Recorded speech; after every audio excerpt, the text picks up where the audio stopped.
Bonjour, aujourd'hui je suis avec Julien, coach photo de toutmescoachs.com. Alors il va vous expliquer quels sont les 3 critères importants pour réaliser une belle photo.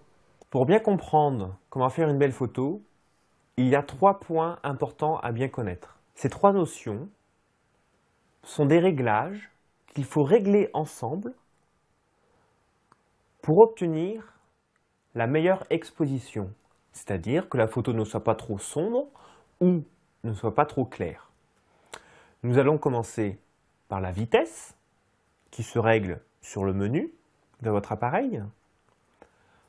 Nous allons parler donc de chiffres, 1 millième de seconde par exemple, ou 20 secondes, 30 secondes. Nous avons ensuite le diaphragme qui se lit sur votre menu en chiffres, par exemple 2,8 ou 16, 22.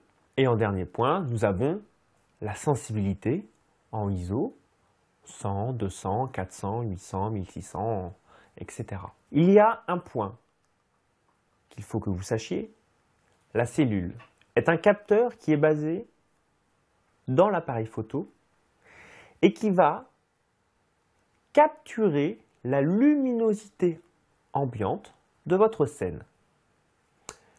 Elle va vous donner un repère dans votre menu Bridge ou Réflexe pour pouvoir ensuite régler la vitesse, le diaphragme et la sensibilité par rapport à ce repère-là.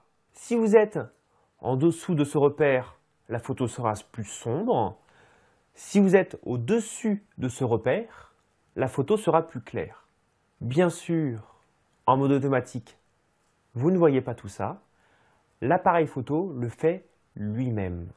En conclusion, si vous utilisez un réflexe numérique et que vous désirez passer en mode expert, c'est-à-dire que vous n'utilisez pas les fonctions portrait, paysage, sport, qui sont des modes automatiques, nous allons passer donc au mode expert priorité au diaphragme ou priorité à la vitesse ou en manuel.